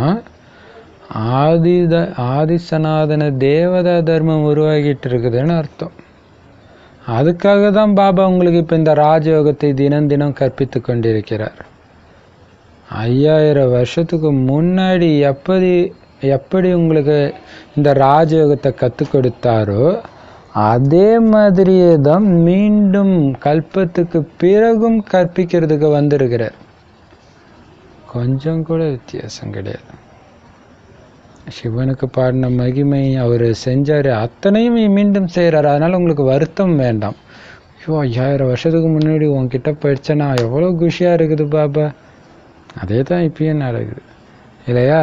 ஆனால் இப்போ இல்லையேன்னு நீங்கள் பச்சாதாபப்படுத்தால அதே மாதிரி தான் கற்பித்து கொண்டிருக்கிறேன். சிவ ஜெயந்தி சிவராத்திரின்னு கொண்டாடுறாங்க. அது என்ன ராத்திரி அப்படின்னு தெரியல. என்ன ராத்திரி, என்ன இரவு? அது கலியுக பழைய உலகத்துடைய முடிவுன்னு அர்த்தம். இரவுனா பழைய உலகத்துடைய முடிவில் அவர் வரார். புது உலகத்துடைய ஆரம்பம். இது ரெண்டுத்துக்கும் இடைப்பட்ட சங்கமயுகத்தில் வரார். சத்தியுகமும் திரேதாயுகமும் பகல், துவாபர யுகமும் கலியுகமும் இரவுன்னு அர்த்தம். இதுதான் பிரம்மாவுடைய எல்லையற்ற பகல், எல்லையற்ற இரவு. கிருஷ்ணருடைய இரவு பகல்னு சொல்லப்படலை. ஏன் சொல்லப்படலை அப்படின்னா கிருஷ்ணருக்கு ஞானமே கிடையாது. பிரம்மாவுக்கு தெரியும் இது பிரம்மாவுடைய பகல், பிரம்மாவுடைய இரவுன்ட்டு. வேற யாருக்குமே தெரியாது. பிரம்மா உருவான பிறகு தான் பிராமணர்களுக்கும் தெரியும். அதனால தான் நாம அது பாயிண்ட் சொல்றாரு இல்லையா? கிருஷ்ணருக்கு ஞானமே கிடையாது. பிரம்மாவுக்கு சிவ பாபாவுக்கு தான் ஞானம் கிடைக்குது. ஆக்சுவலாக பிரம்மாவுக்கு சிவ பாபா கிட்ட இருந்து ஞானம் கிடைக்குது. கிருஷ்ணருக்கு ஞானமே கிடையாது. ஸோ ஞானம் இருக்கிறவங்கள வச்சு தான் அவங்களுடைய பகல் இரவுன்னு சொல்ல முடியும். ஸோ பிரம்மாவுடைய பகல் தான் பிராமணர்களின் பகலும், பிரம்மாவுடைய இரவு பிராமணர்களின் இரவு. மீண்டும் குழந்தைகளாகிய உங்களுக்கு சிவபாபா கிட்ட இருந்து கிடைக்குது. பிரம்மா மூலமா அதே ஞானம் கிடைக்குது. உங்களை முக்காலத்தை தெரிந்த திரிகால தரிசியா சிவபாபா மாத்திர. உங்களை தவிர இந்த மனித சிருஷ்டியில் ஒருத்தர் கூட எப்பவுமே திரிகாலதரிசியா இருக்கவே முடியாது. ஒருவேளை அவங்க இருந்தாங்கன்னா இந்த ஞானத்தை அவங்க கொடுத்துருக்கணுமே. கொடுத்தாங்களா? இல்லை தானே. இந்த சிருஷ்டி சக்கரம் எப்படி சுத்துது அப்படிங்கிற ஞானத்தை ஒருபோதும் யாருமே கொடுக்க முடியாது. யாருக்குமே கிடைக்காத அந்த ஞானத்தை பாபா நமக்கு கொடுக்குறாரு. இப்போ எவ்வளோ போதை, எவ்வளோ குஷி இருக்கும். அதுதான் ஸ்ரீகிருஷ்ணருக்கு சுதர்ஷன சக்கரத்தை சிவன் கொடுத்தாருன்னு வேதத்தில் காட்டியிருக்கிறாங்க. மற்றவங்களுக்கு தெரியாது இந்த சக்கர ஞானம். முக்கால ஞானத்தை கொடுக்கறது சிவன் மட்டும்தான். யாரு கொடுக்குறாரு? பார்வதி கொடுக்குறாரு. அதனால தான் சிவன் கையிலையும் திரிசூலம் ட்ரைடென்ட் இல்லையா, பார்வதி கையிலும் திரிசூலம் காட்டப்பட்டிருக்குது. ஏன்னா வேற எந்த மனுஷனும் கொடுக்க முடியாது. எல்லோருக்கும் பகவான் ஒருத்தர் தான். கிருஷ்ணரை யாருமே பகவான் ஏற்றுக்க மாட்டாங்க. குறிப்பாக மற்ற மதத்துக்காரங்க ஏற்றுக்க மாட்டாங்க. அவரோ ராஜகுமாரன் பகவான் ஆவாரா என்ன? ஒருவேளை அவர் ராஜ்யத்தை செய்கிறாருன்னா பிறகு ராஜ்யத்தை இழக்க வேண்டி இருக்குமே. உங்களை உலகத்துக்கு அதிபதியாக சிவபாபா மாத்துறார். மாத்திட்டு பரந்தாமத்துக்கு போய் வசிக்க ஆரம்பிச்சிடுறார். மீண்டும் நீங்க எப்ப ராஜ்யத்தை இழந்து துக்கத்தை அனுபவிக்கிறீங்களோ அப்பதான் பாபாவுடைய நடிப்பு மறுபடியும் ஆரம்பமாகுது.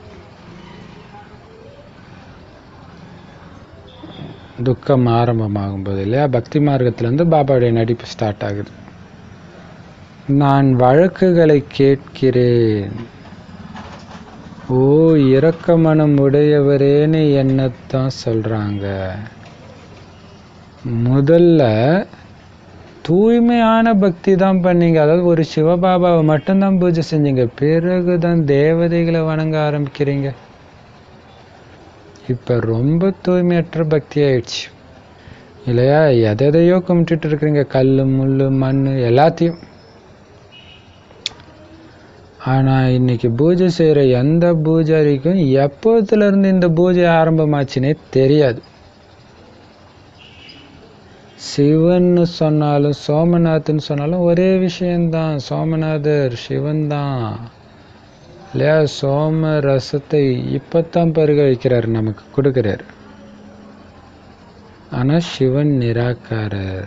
இப்ப பாருங்க, பாபா இங்க நடுவுல துக்கம் ஆரம்பமாகும் போது என்னுடைய நடிப்பு வருதுன்றார். துக்கம் துவாபர யுகத்துல கொஞ்ச நேரம் கழிச்சு ஸ்டார்ட் ஆகுது, எடுத்த உடனேவும் வராதுன்றார். அப்ப உங்களுடைய வழக்கு கேட்கிறேன்றார்.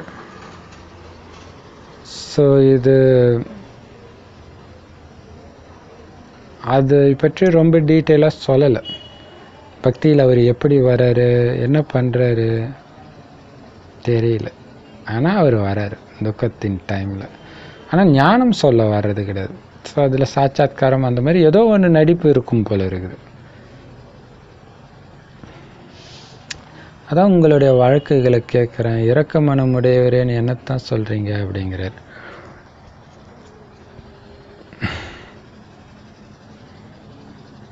ஸோ முதல்ல தூய்மையான பக்தி, என்னை தவிர யாருமே நீங்கள் வணங்கலை, பிறகுதான் தேவதைகளை வணங்க ஆரம்பிக்கிறீங்கன்றது. இதில் பார்த்தீங்கன்னா பைபிளில் மற்ற தேவதைகளை வணங்குறது எனக்கு அருவருப்பாக இருக்குது அப்படின்னு கடவுள் சொன்ன மாதிரி அதில் எழுதப்பட்டிருக்கும். அப்போ தேவதைகளை வணங்குற பக்தி வந்துடுச்சு இல்லையா.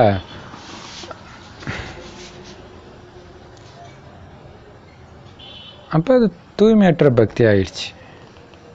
ஆனால் எப்போத்துலேருந்து இந்த வணங்குறது பூஜை பண்ணுறது ஆரம்பமாச்சுன்னு யாருக்கும் தெரியல. ஸோ சோமநாதர்ன்றது ஒரு சிவன் தான். ஆனால் அவரும் நிராகாரர். அப்போ அவரை ஏன் சோமநாதர்னு சொல்கிறோம்? ஏன்னா இந்த சங்கமேகத்தில் குழந்தைங்களை சோமபானம் குடிக்க வைக்கிறார், அதாவது ஞான அமிர்தத்தை குடிக்க வைக்கிறார். அதனால தான் அவரை சோமநாதர்னு சொல்கிறது, காரண பேர். அவருக்கு நிறைய பேர் இருக்குது இல்லை, எல்லா மதத்துலையும் சிவனுக்கு 100 பேர் 108 பேர் 1000 பேருன்னுவாங்க. முஸ்லீம் மதத்துலேயே அவருக்கு 1000 பேருன்னு சொல்லியிருக்கும், பைபிள்லேயும் அப்படி போட்டிருக்கும். நிறைய பேர் அவருக்கு. பபுல்நாத் அப்படின்னு சொல்கிறாங்க. ஏன் பபுல்நாத்ன்னு சொல்கிறாங்க? பபுல்நாத் அப்படின்னா பூந்தோட்டத்தை அமைக்கக்கூடியவர்னு அர்த்தம் இல்லையா. அதாவது கருவேல மரம், முள்ளு மரம் இல்லையா. ஸோ அந்த முள்ளு மரத்தின் முள்ளை மலராக மாற்றக்கூடியவர். ஸோ முள்ளுக்காட்டை, ஸோ பபுல்நாத் அப்படின்னா தோட்டக்காரன் இல்லையா. ஸோ தோட்டக்காரர் முள்ளை வெட்டி மலராக ஆக்கக்கூடியவர். அதனால தான் அவரை பபுல்நாத்னு சொல்லுவாங்க. ஸோ இது ஒரு காரண பேர். எல்லோருக்குமே சத்கதி வழங்கக்கூடிய வள்ளல் அவரு தான். அதனால் அவருக்கு என்ன பேர்? சத்கதி தாத்தான்னு பேர். அப்போ இவ்வளோ பண்ணக்கூடிய அந்த இறைவனை மறுபடியும் சர்வவியாபின்னு சொல்கிறது நிந்திக்கிறது தானே. சங்கமத்தின் நேரம் நடக்கும்போது ஒரு முறை தான் நான் வர்றேன், பக்தி மார்க்கம் முடிவடையும் பொழுது தான் நான் வரேன். பாருங்க, இதில் ஏதோ ஒரு ரகசியம் ஒளிஞ்சிருக்கு. பாபா சொல்கிறார், நான் சங்கமயத்தில் மட்டும்தான் வரேன், ஒரே தடவை தான் வரேன்றார்.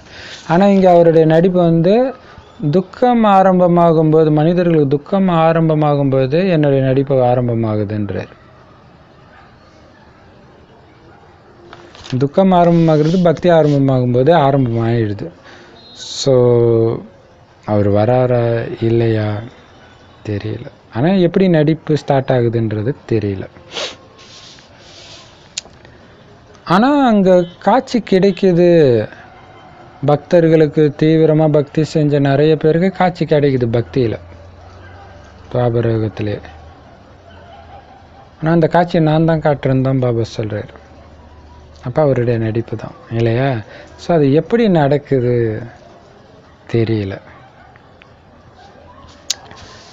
இப்போ பாபா சொல்கிறாரு,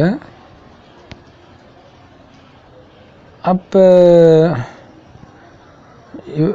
சும்மாவே அவர் சர்வவியாபின்னு சொன்னால் நிந்திக்கிறது தான். இவ்வளோ ஞானமும் தெரிஞ்சுக்கிட்டு நீங்களே இறைவன் எங்கும் நிறைஞ்சிருக்கிறாருன்னு சொன்னீங்கன்னா அது எவ்வளோ பெரிய நிந்தனை இல்லையா. பக்தி மார்க்கம் முடியும் பொழுது நான் வரேன்றார். ஸோ ஒருவேளை துக்கமே பாபா வரும்போது தான் ஆரம்பமாகுது, அதுக்கு முன்னாடியே ஆரம்பமாகுது, பட் அதிகமாகுது இல்லையா. ஸோ அதிகமாகும்போது தான் பாபா வரார் கலியுக இறுதியில். ஏன்னா அது ஒரு நியமம். அப்போ தான் பாபா வரணுங்கிறது ஒரு நியமம். ஒரே முறை தான் வர்றாரு. வர இறைவன் தந்தை ஒருத்தர் தான். அவருடைய அவதாரமும் ஒன்று தான். இப்போ பார்த்தீங்கன்னா எல்லா பெரிய மனுஷங்களும் அவதாரம்னு போடுறாங்க இல்லையா. கடவுளே இல்லைன்னு சொல்கிறவங்கள கூட அவர் இங்கே அவதரிச்சாருன்றாங்க. அவதாரன்றது கடவுளுக்கு தான் சொல்ல முடியும். அந்த கடவுளை ஒருத்தர் தான். அவர் எடுக்கிற அவதாரமும் ஒரே தடவை தான். ஒரே தடவை எல்லோரையுமே தூய்மையான ராஜ யோகியாக மாத்துற, எல்லோரையும் மாத்துற. அவர் எல்லாரையும் மாத்துறதுக்கு தான் வர்றாரு. ஆனால் ஞானத்தை கேட்குறவங்க தான் மாறுறாங்க. உங்களுடையது ராஜயோகம், சன்னியாசிகளுடையது ஹடயோகம். சன்னியாசிகள் யாருமே ராஜயோகத்தை கற்பிக்க முடியாது. அவங்களால ஹடயோகத்தை தான் கற்றுக் கொடுக்க முடியும். அதனால் எந்த நன்மையும் கிடையாது. இருந்தாலும் இந்த ஹடயோகிகள் கிட்ட கூட பாரதத்தை காப்பாற்றக்கூடிய ஒரு தர்மம் இருக்குதுன்றார். அது துறவற மார்க்கம், தனி தர்மம். இங்கே தர்மன்றது வழி சொல்கிறார். பாரதத்தை காப்பாற்றக்கூடிய ஒரு வழி இருக்குது அவங்க கிட்ட. அது என்னது? தூய்மை. சாமியார்னாலே தூய்மை தான். எல்லா மத சாமியாருமே தூய்மையை தான் மக்கள் எதிர்பார்க்குறாங்க. குறிப்பாக இந்து தர்மத்தினாலே தூய்மையான சாமியார்கள். தூய்மை வேணும் இல்லையா.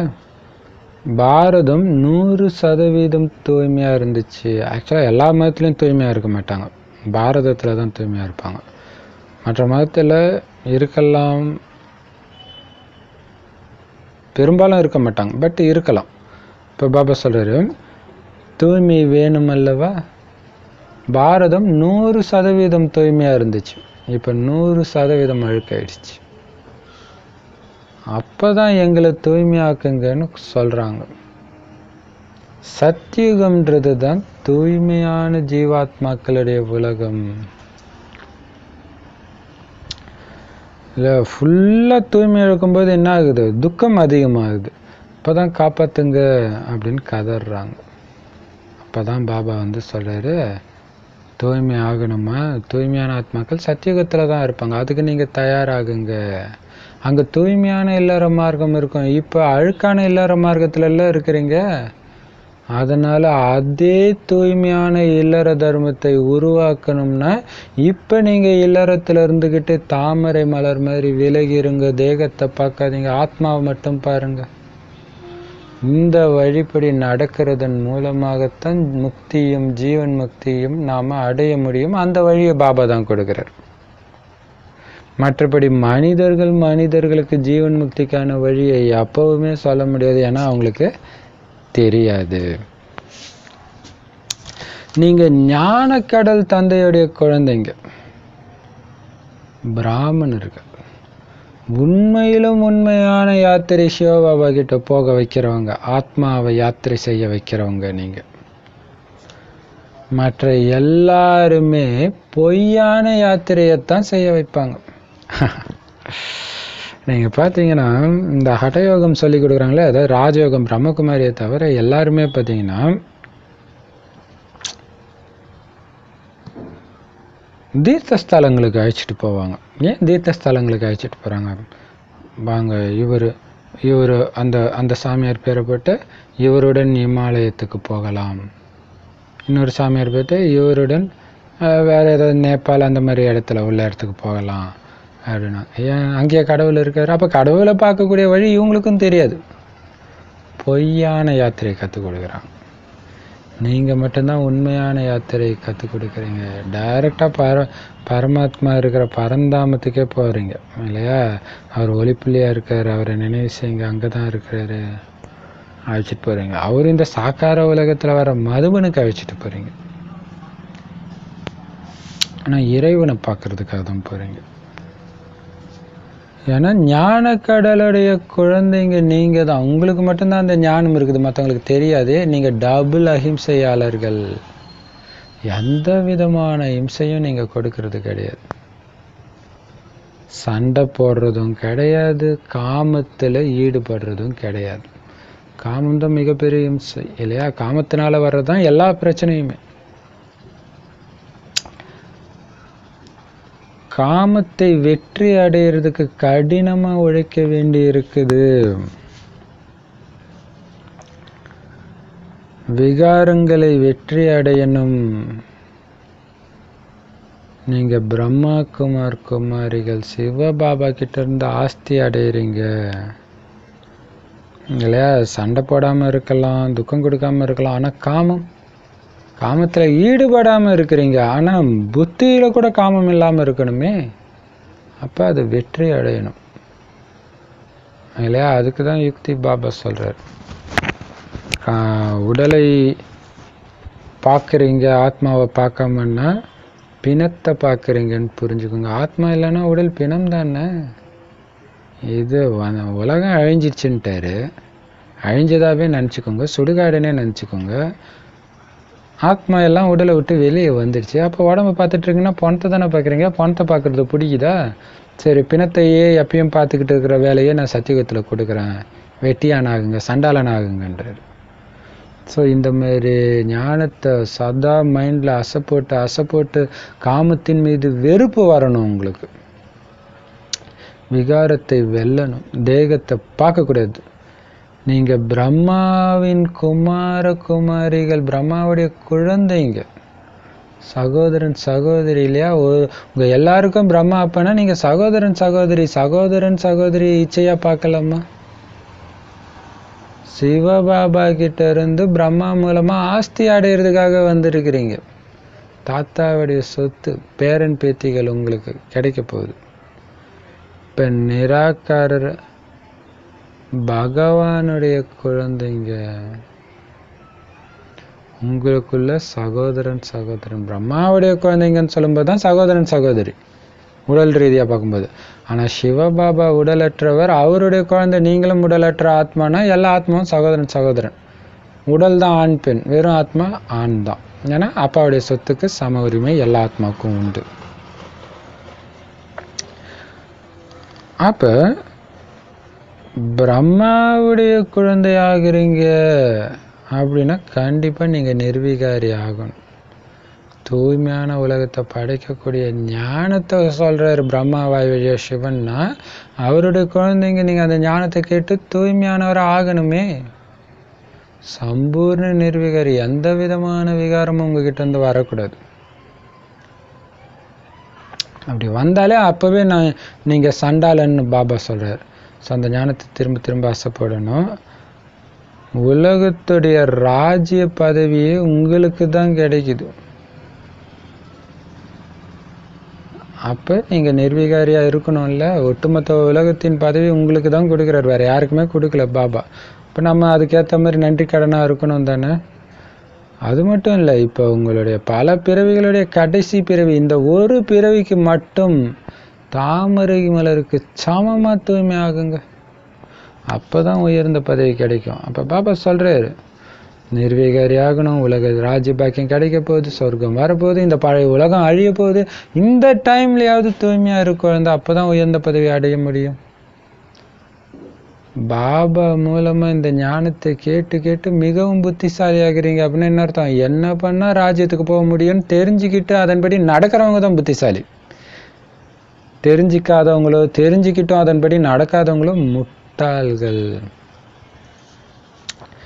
இந்த சிருஷ்டியோடைய ஞானம், முழு ஞானம் உங்கள் புத்தியில் இருக்குது. அப்போ நீங்கள் ஸ்வதர்ஷன சக்கரதாரி ஆகிட்டீங்க இல்லையா? முழு சக்கரமும் உங்கள் புத்தியில் இருக்குது. சுயம் ஆத்மாவுக்கு இந்த பிறப்பு இறப்பு சக்கரம் தரிசனம் ஆகுதுன்னா அது எப்படி கிடைக்குது? பரமபிதா பரமாத்மா கிட்ட இருந்து தான் இந்த ஞானம் ஆத்மாவுக்கு கிடைக்குது. ஒவ்வொரு ஆத்மாவுக்கும் கிடைக்குது. ஆனால் இந்த ஞானத்தை கொடுக்கிற சிவபாபா தான் ஞானக்கடல், ஞானம் நிறைந்தவர்னு மகிமைக்குரியவர். மனித சிருஷ்டியின் விதை வடிவமாக இருக்கிறார். அதனால தான் ஒட்டுமொத்த மனித சிருஷ்டி மரத்துடைய ஞானம் அவர்கிட்ட இருக்குது.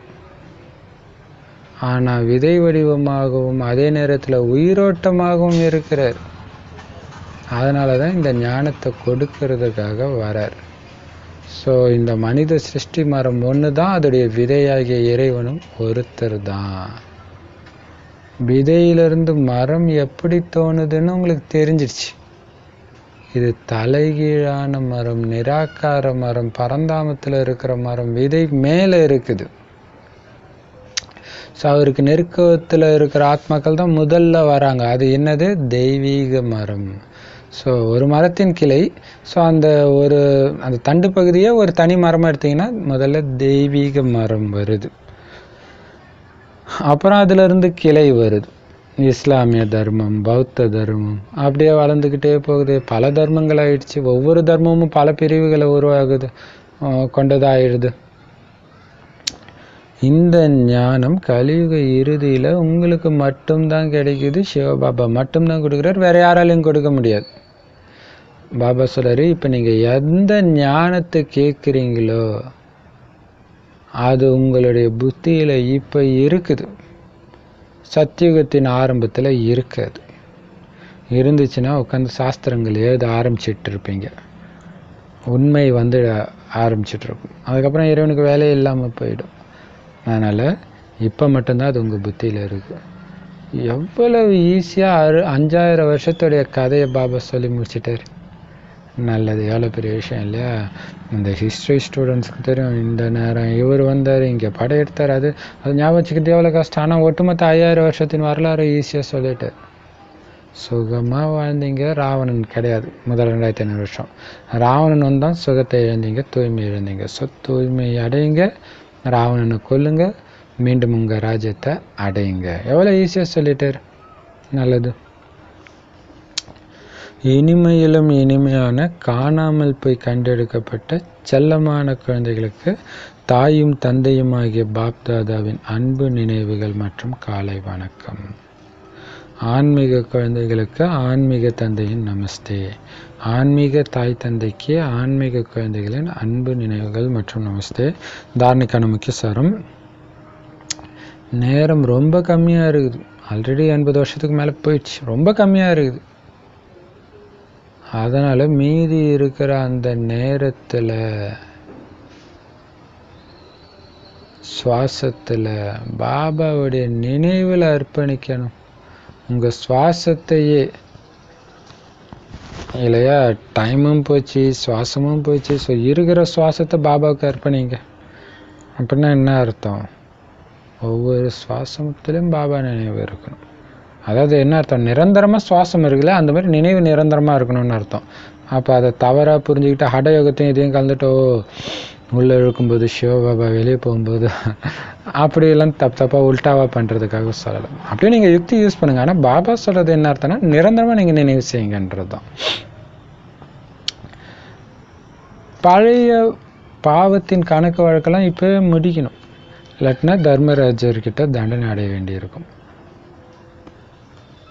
அமைதியை தேடி நீங்கள் எங்கேயும் அலைய தேவையில்லை. ஏன்னா அது உங்களுடைய சுய தர்மம். அதில் நீங்கள் நிலைச்சி இருக்கணும். அப்படின்னா கண்டிப்பாக தூய்மையாகணும். தூய்மை ஆகிட்டாலே ஆட்டோமேட்டிக்காக ஆத்ம உணர்வில் உங்களால் நிலைச்சி இருக்க முடியும். அமைதியை அனுபவம் செய்ய முடியும். எங்கே தூய்மை இருக்குதோ அங்கே கண்டிப்பாக அமைதி இருக்கும். ஸோ எப்பவுமே உங்களுக்குள்ள என்னுடைய சுய தர்மமே அமைதி. நான் அமைதி கடல், பாபாவுடைய வாரிசு. நான் எப்படி அமைதியற்று இருப்பேன்? என்னுடைய சொரூபமே அமைதி சொரூபம்தான் அப்படின்னு நீங்கள் அனுபவம் செஞ்சுக்கிட்டே இருக்கணும். வரதனும்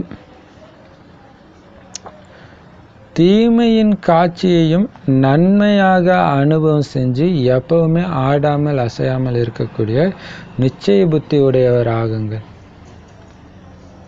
சூப்பர் இல்லையா? அதுக்கு விளக்கம், நாடகத்தில் என்ன வேணாலும் நடக்கட்டும், ஆனால் நடக்கிறது நன்மை நிறைந்த யுகம், கல்யாணக்காரி யுகம், இந்த சங்கம யுகம். அதனால் எல்லாமே கண்டிப்பாக நன்மை தரக்கூடியதாக தான் இருக்குது. எப்போ உங்களுக்கு நடக்கிற தீமையிலும் நன்மை மட்டும்தான் உங்கள் கண்ணுக்கு தெரியுதோ அப்போ தான் உங்களை நிச்சய புத்தி உடையவர்னு சொல்ல முடியும். ஒரு பிரச்சனைன்னு வரும்போது தான் உங்களுடைய நிச்சய புத்தி எப்படி இருக்குதுன்னு பாபாவுக்கே தெரியுது. சூப்பர் இல்லை? பகுத்தறியப்படுது. அப்போ டெஸ்ட் பேப்பர் வரும்போதும் குஷியாக இருந்தீங்கன்னா உங்களுக்கு நிச்சய புத்தி இருக்குன்னு அர்த்தம். ஐயோ அதையும் ஆச்சு, இதையும் அப்படி ஆச்சு, அடப்பாப்பா பாபா பார்த்துக்குவார், நம்ம குஷியாக இருக்கலாம். குஷியாக இருங்க, அது ஆட்டோமேட்டிக்காக நாடகம் உங்களுக்கு சாதகமாக தான் வரும். அதை சமீபமாக நிறைய சம்பவங்கள் எனக்கு நிரூபிச்சிட்டு இருக்குது. ஆச்சரியமாக இருக்குது. அப்போ நம்ம எதுவுமே பதற்றப்படவே தேவையில்லை. எல்லாமே நன்மைக்காக தான் நடக்குது. ஆனால் நீங்கள் பதற்றப்படுறீங்க அப்படின்னா பாபா சொல்கிறார், இது சங்கம யுகம், கல்யாணக்காரி சங்கம யுகம், கல்யாணக்காரி பாபா உங்கள் கூட இருக்கிறாரு, அப்போ நன்மை செய்யக்கூடியவர் தான் நீங்கள், உங்களுக்கு எப்படி கெடுதல் பண்ண விட்டுருவாரா பாபா அப்படின்னு சொல்கிறார். ஆனால் நீங்கள் பிரச்சனை வரும்போது ஐயோ ஏதாவது ஆயிடுமோன்னு பயப்படுறீங்கன்னா அப்போ பாபா சொன்னது மேலே உங்களுக்கு நிச்சய புத்தி இல்லைன்னு தானே அர்த்தம். அந்த நிச்சயத்தின் மனநிலை எப்படி இருக்குது, பிரச்சனை போது தான் தெரியுது தெல்ல தெளிவாக.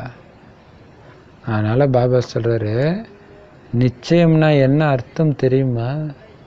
சந்தேகத்துடைய பேர் அடையாளம் கூட இருக்கக்கூடாது. ஐயோ எனக்கு ஏதாவது துக்கம் நடந்துருமா, அது எண்ணமே வரக்கூடாது.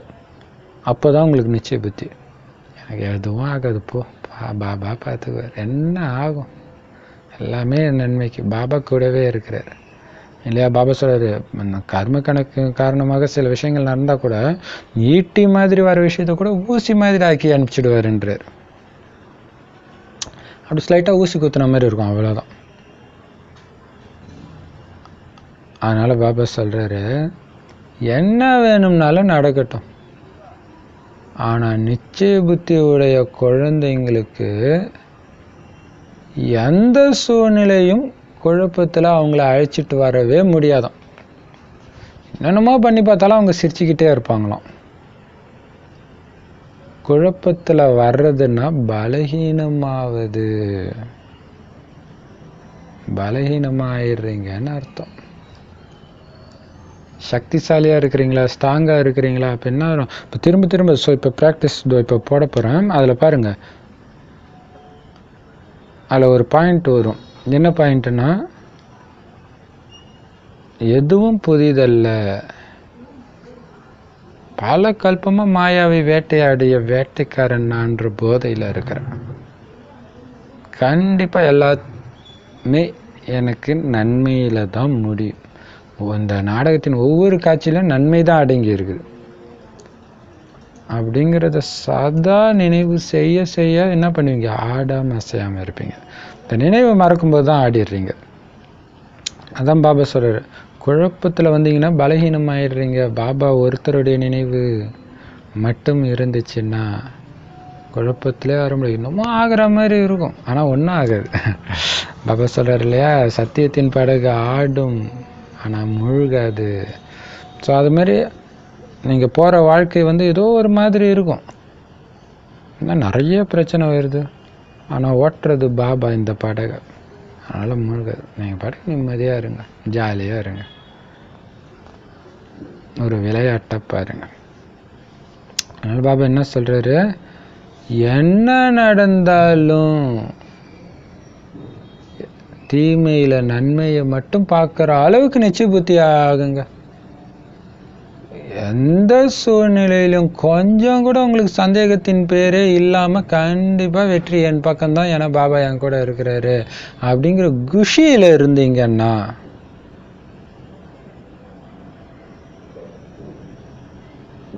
அதுக்கு பேர் தான் அசைக்க முடியாத நிச்சய புத்தி உடையவர்னு சொல்கிறது.